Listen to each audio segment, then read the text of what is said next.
Hello everyone, it's Seth, probably better known as Saffron Olive, and it's time for some more daily historic and explore anthology spoilers. So the new anthologies come out tomorrow, 20 cards for historic, 20 cards for explorer, and we got the full list of cards today. So I figured should probably do a spoiler video, focused mostly on explorer, talking about where the cards fit, what they do, are we happy, sad with the inclusions in the set, is it going to make explorer into pioneer, what are we getting, what decks do they go in, should you spend your gold or gems on it? That's what we're talking about today. So before we jump into all these new cards, a couple of quick reminders. Number one, to keep up on all the latest spoilers, make sure to head over to MTGPreviews.com. Number two, if your playmat's looking a little rusty and crusty, we got a new one for sale over at MTGGoldfishMerch.com, only until the end of this week, the end of the month. So head over there, snag your playmat if you hadn't yet. And number three, if you need any of these cards, or really any cards, you can snag them from our amazing sponsor, Card Kingdom, over at cardkingdom.com/MTGGoldfish. And even get a free goldfish sticker, just let them know you want one in your order notes, and they'll hook you up. Anyway, let's talk Explore Anthology 1 and Historic Anthology number 6. Alright, so let's start with the important one, Explore Anthology 1, and we already talked about 3 of these cards a few days ago. Kalitas, Supreme Verdict, Favorite Hoplite, and the overall verdict was good, good, and maybe good but needs more support. So let's talk about the other 17 cards, starting with a pretty big one, which is Mausoleum Wanderers. So one of the pretty big decks in Pioneer that's mostly missing from Explorer is Spirits. Mausoleum Wanderer is one of the reasons why. It's really Mausoleum Wanderer, Spell Queller, and Selfless Spirit. Those are the 3 really big missing spirits.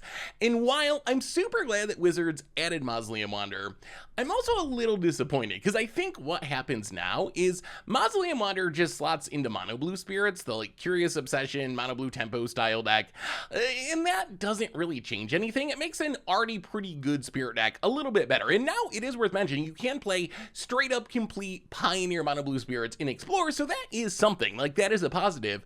But I was really hoping for like Spell Queller and or Selfless Spirit, so then maybe we'd see more like Bant Spirits with Coco or Blue-White Spirits, some different brews of spirits, which do show up in Pioneer, but we just don't really have the pieces for in Explorer at this point. So Mausoleum Wanderer, I would give it a solid like A if we're putting it on a tier list. It is a really good reprint, but I was kind of hoping for some of the other spirits instead.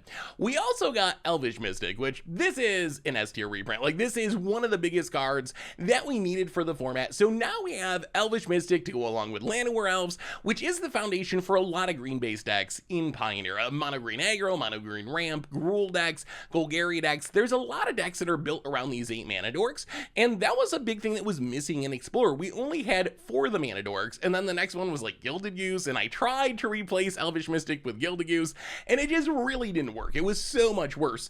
So this makes the mono green deck, some of the aggro decks like Gruul, Stompy, Gru aggro, makes them a lot better to have all 8 mana dorks. Then we have kind of a weird dark horse selection in Soul Artifact and Darksteel Citadel.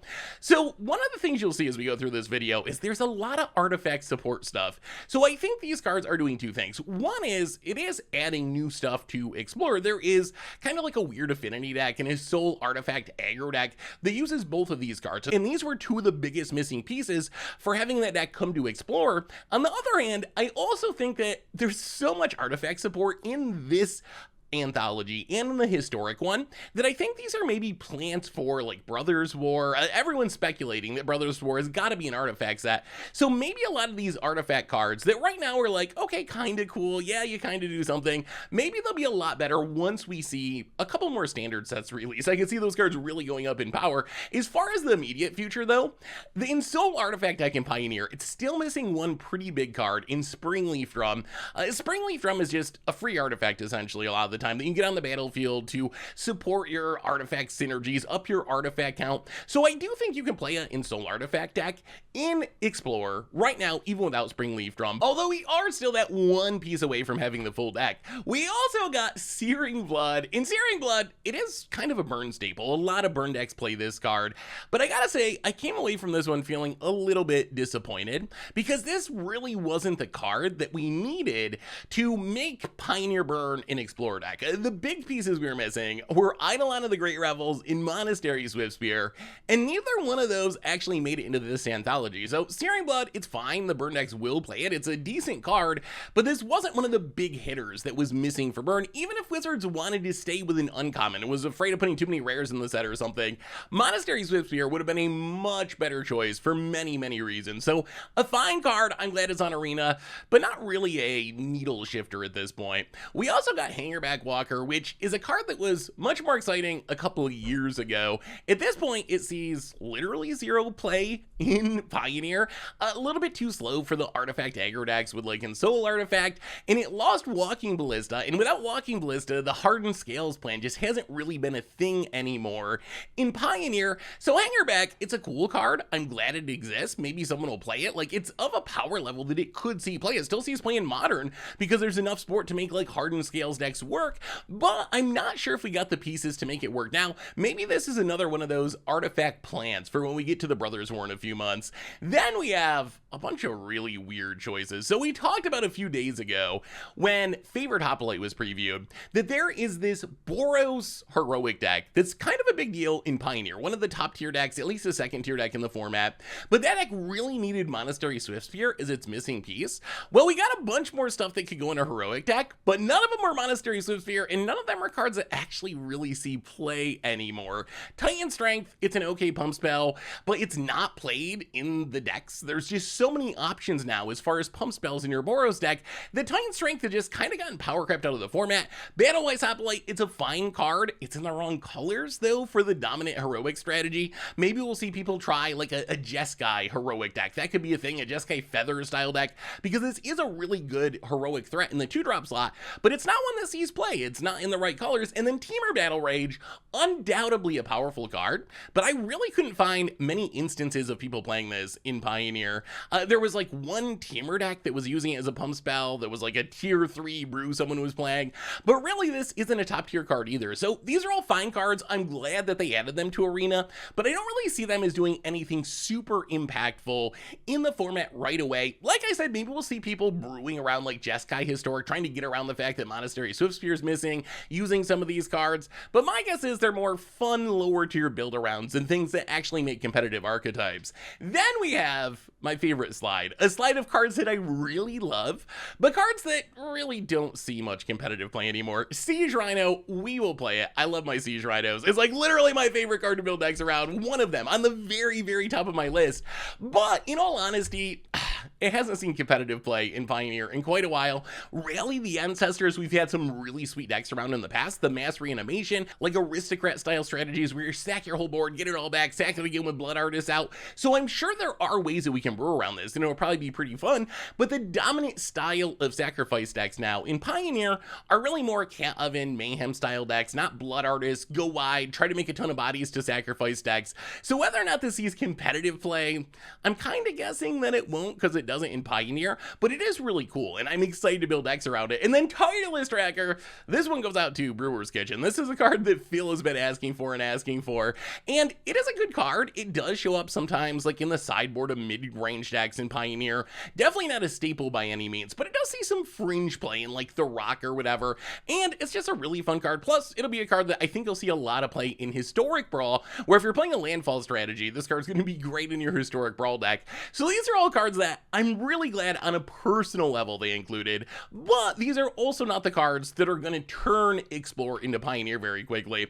We also got Slaughter Games, and this is where the list starts to get pretty weak. So Slaughter Games, it shows up in exactly one deck, which is Niv to Light. Usually it's like a one-of sideboard tutor target. The problem is, it's worse than Necromentia. So if you're not playing Niv and caring about dual-colored spells, it's just not seeing play anymore because it's 4 mana, and Niv isn't really a thing in Explorer because we don't have Bring to Light. I think the right reprinting in this slot was definitely Bring to Light. Like, Bring to Light would make 5-color Niv into a thing. Slaughter Games, it's like a one-of fringe sideboard card. It's not a staple archetype. So this is another one where I come away from it feeling a little bit disappointed because I feel like this slot could have been much better spent on Bring to Light to make Niv into a deck rather than Slaughter Games, which only sees plays in Niv, but Niv doesn't see play in Explorer because we don't have Bring to Light. So yes, eventually it'll show up in a Niv deck once we get Bring to Light, but for now, I don't think it's really going to do anything. We also got Back to Nature, which is a card that doesn't really currently see play in Pioneer, but I'm glad they added to the format because it's a really good sideboard option. If we get to a point where Enchantress style decks are dominating the format or top tier archetypes, this is a legit sideboard card. All the way back to Modern, decks will play this if you get to the point where you really care about like beating Boggles or whatever. So I'm glad this exists. I don't think you're going to be putting this in your sideboards in Explorer right now, but I would also not be surprised because it's just so efficient. 2 mana instance, you blow up all enchantments if eventually we're in a metagame where this is an important card. Then we have our against the odds slide, essentially. Shadowborn Apostle, definitely a lot of meme potential. Players love that you can have any number of these cards in your deck. There's not a ton we can do with these cards, although it's currently leading next week's against the odds poll, so we'll have to figure out. Maybe there's something we can do with Shadowborn Apostle in the format. Tainted Remedy has the honor of being perhaps the worst against the odds card of all time. On the other hand, Tainted Remedy in Explorer is kind of interesting. Life Gain Angels is a thing, and if you want to try to build around it, it is a really cool against the odds effect, punishing your opponent for gaining life. And then Alicia, it's a card that I really like. It's a cool card, but it just hasn't really ever found a home in 60 card formats. I think this will be another fun historic brawl build around, but I would be surprised if we see a deck for it, especially since the coolest thing you could do with it is Master of Cruelties, and that's just not an arena yet. And it is in Pioneer. No one does it in Pioneer because it's just not really competitive, but we don't even have the best tools to build like a cool Alicia against the odds deck at this point. So I think mostly a historic brawl card, but who knows? Eventually we'll get Master of Cruelties, and maybe it'll be a sweet against the odds episode. So before we talk about quickly the cards for historic, I did want to do a little wrap up now that we got this first anthology. So a couple of months ago, I did this article and video about what I thought were the top 10 cards we needed to make Explorer into Pioneer, and these are the cards I was really looking for to really just boost the power of the format, add new decks to the format. So if we go through this list today and kind of compare it against the anthology, I come away a little disappointed. So I wanted Spell Queller. I did mention Mausoleum Wanderer as also being a card that we needed, but Spell Queller was my choice, so we could have 2 color spirit decks, 3 color spirit decks, rather than just mono blue. Didn't get that. Bring to Light, we talked about getting Slaughter Games instead. Soul Flayer would have been a good option in one of those against the odds slots, like instead of Alicia, or instead of maybe Tainted Remedy or something. This is like an against the odds card that actually is competitive enough to see play. Reflector Mage, Thing in the Ice, Treasure Cruise. Honestly, one of the surprises is, outside of Supreme Verdict, none of the big like Phoenix archetypes, blue archetypes, which are super popular in Pioneer, really got any support at all. We didn't get Thing in the Ice, we didn't get Dig Through Time, we didn't get Treasure Cruise, and those are just some of the most important cards to the Pioneer format. Monastery Swiftspear, another big disappointment. This is a card we needed for burn over Searing Blaze. This would have made the heroic deck a real thing. Instead, we got Battle-Wise Hoplite, so that's a big whiff. Mutavault, maybe it's too strong for the format right now, but it does see a lot of play. Elvish Mystic, that is the one hit. That was the number 2 card on my list, and we did get that one. So we got one of the top 10, and then Nykthos. This was a card I wanted most, although the more I think about it, I think there's a chance that Wizards maybe is debating internally what they're going to do about Nykthos. Nykthos is arguably on the cusp of being too good in Pioneer.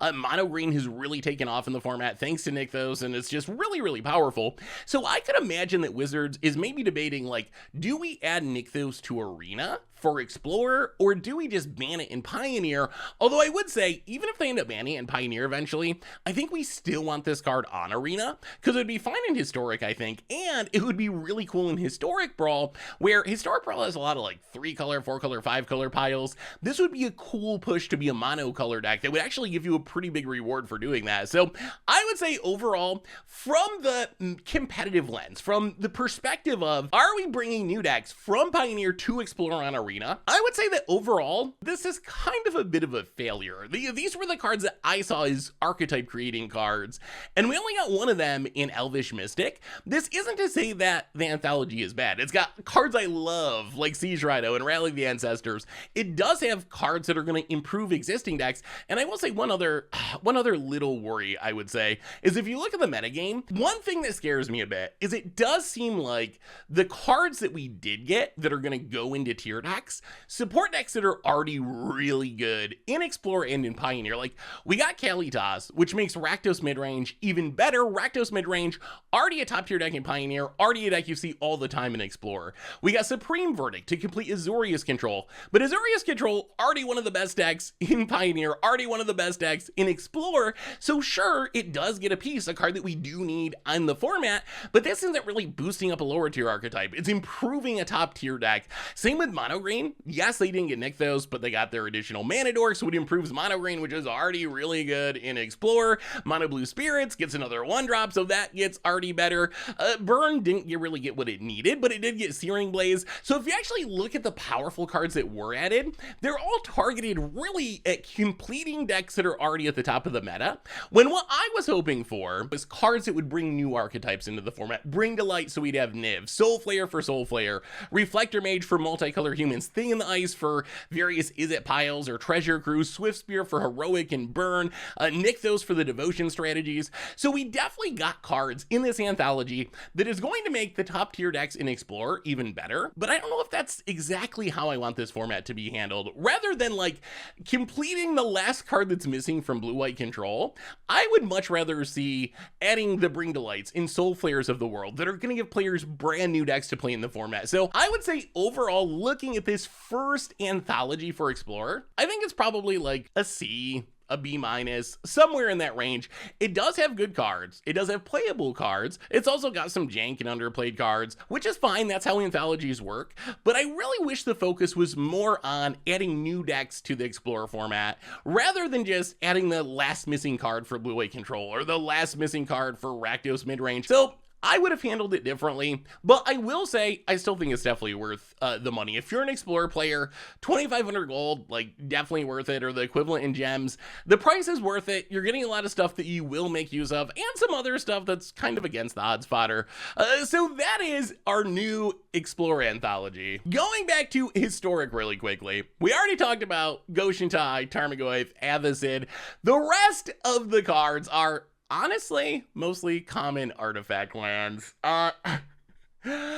There's 20 cards in the Historic Anthology. 20. 10 of them are this land cycle, the artifact land cycle.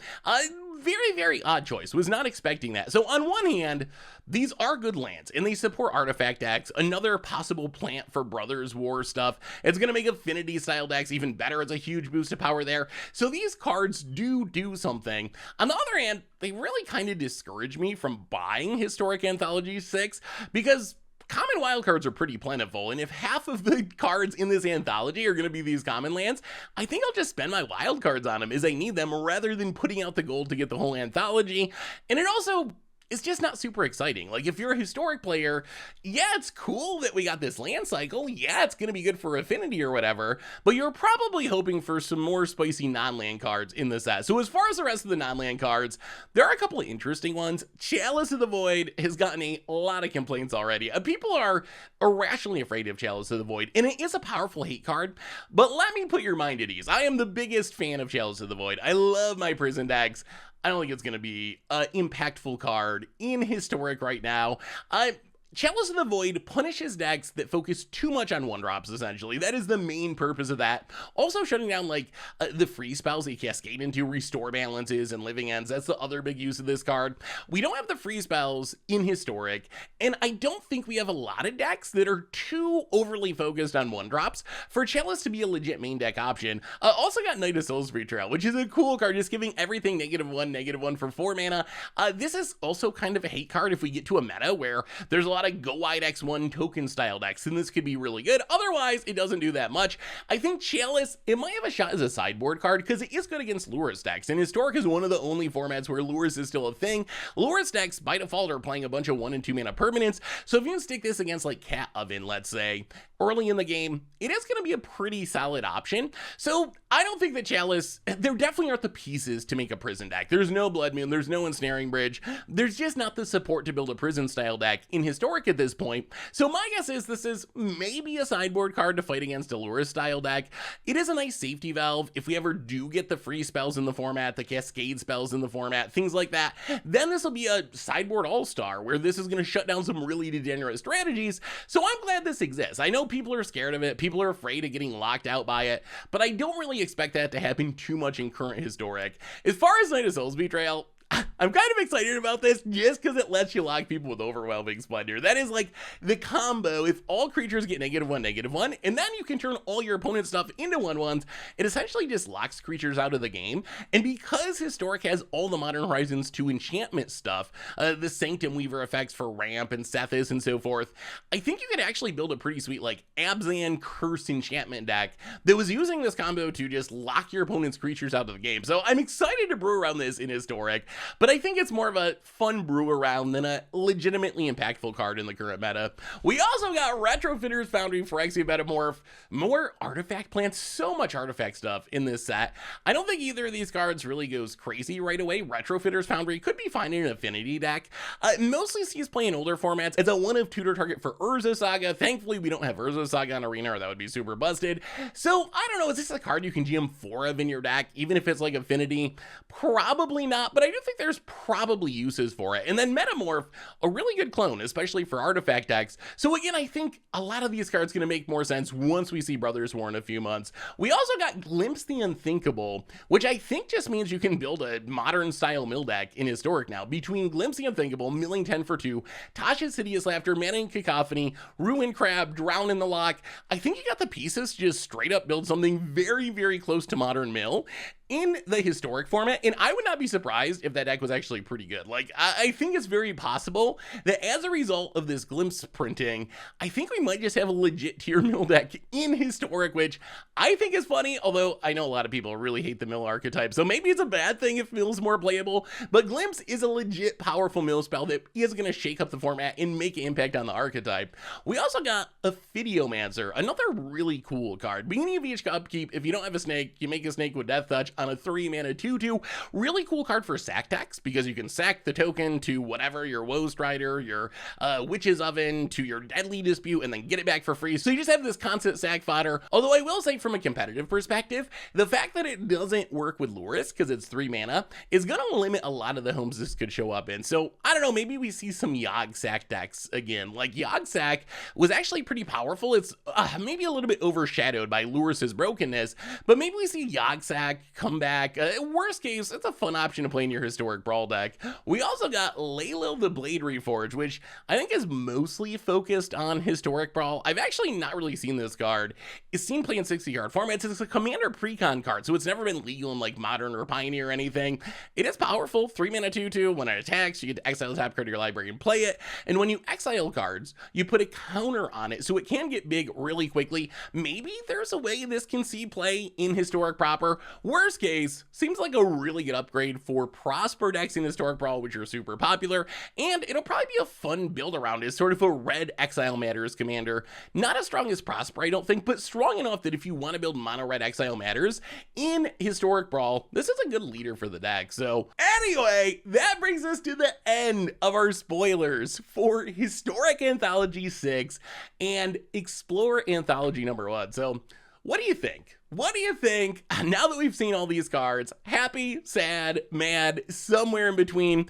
I will say, as I mentioned before, I think that the Explore Anthology, it's not my dream anthology. It's not what I was asking for exactly. I don't see it bringing a ton of new decks outside of maybe an Artifact and Soul aggro deck into the format, but it does add several cards that are very playable in Pioneer, in cards that we do want on Arena. Plus, it's got some personal favorites like Siege Rhino and Rally the Ancestors. So even though this isn't an anthology that's going to make a ton of brand new decks, I don't believe, in Explore, I think it's good enough. It's a passing grade. It's not a failure. It is definitely not an A+, doing everything we wanted, the 10 best cards for Explorer to turn it into Pioneer. That's not what happened here, but it's good enough that I'm going to get it. I think you get enough value as someone who plays Explorer that it's worth just buying the whole anthology with gold. On the other hand, for the Historic Anthology, I don't think it's worth buying with gold, honestly. I don't think it's worth it. Half of it's the land cycle. The rest of the cards, there's some interesting stuff. Tarmogoyf, Chalice of the Void, funny lock stuff like Knight of Soul Betrayal, some Historic Brawl stuff like Layla, but really, I don't know. I don't see a lot that jumps out to me as being super impactful to Historic there, at least in the immediate future. And again, as I mentioned throughout the video, I think a lot of this stuff is going to make more sense once we see the next set or two release in Standard, especially Brothers War. I think the idea that it's going to be filled with artifacts and artifact synergies seems pretty likely. And if that does happen, then all the artifact lands in Phyrexian Metamorphs and Retrofitters Foundries and in Soul Artifacts and Darksteel Citadels, all those cards are going to get a huge boost in playability, both in Explore and in Historic Brawl, if that's actually what we're heading towards, if we're heading towards this big artifact set. So a little bit of wait and see mode too, like a TBD on the grade based on what we're getting in Standard, because a lot of the cards that look really weird right now, the artifact stuff, might look a lot better in a few months. But anyway, those are anthologies. Let me know what you think in the comments. We'll be playing some of these cards on tomorrow's stream, playing some new Explorer stuff, probably some Siege Rhinos, maybe some Rally the Ancestors, some other stuff as well. So if you want to see the Explorer stuff in action, make sure to check that out. Thanks for watching, everyone. I hope you enjoyed it, and I will talk to you soon. Thanks for watching the video. If you enjoyed it, help us out by clicking that like button down below. And to keep up on all the latest and greatest, click that subscribe button. And don't forget to hit that bell icon to get alerts whenever we have new videos. And if you want to, check out some of our other sweet videos here and here.